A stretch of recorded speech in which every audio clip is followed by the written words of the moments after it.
Good morning, Spartans. Today's Wednesday, March 6th. On this day in history in 1857, the U.S. Supreme Court hands down its decision on Sanford v. Dred Scott, a case that intensified national divisions over the issue of slavery.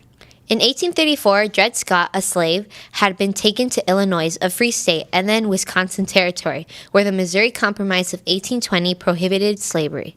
Scott lived in Wisconsin with his master, Dr. John Emerson, for several years before returning to Missouri, a slave state. Scott sued his master's widow for his freedom on the grounds that he had lived as resident of a free state and territory. He won his suit in a lower court, but the Missouri Supreme Court reversed the decision.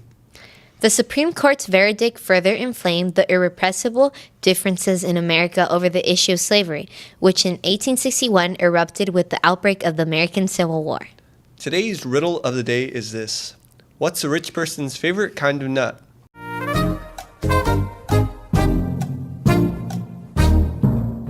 The answer is a cashew.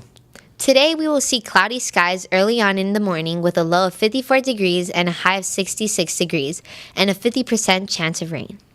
This is a reminder that you must get your social science teacher's pre-approval on any and all community service. There are guidelines as to what counts as community service. Without pre-approval, you run the very real risk of not having the hours you put in count towards your 30 required hours. By getting pre-approval, it ensures that your time will be counted as serving the community.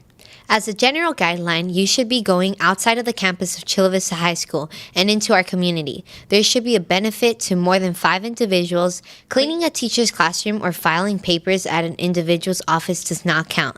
Clubs/groups that require your time are not counted as community service. For example, selling food at a home game or taking tickets at a school play. The purpose of community service is to get outside of your comfort zone and help a community enrich itself. You need to be helping others with your work, not just having people help you to complete your hours. Which is why it's so important to go outside of campus for your work. You can focus on volunteering at a profession you are thinking about getting into, like an animal shelter if you're interested in becoming a vet, or an old folks home for nursing. If you have questions about if something is community service or not,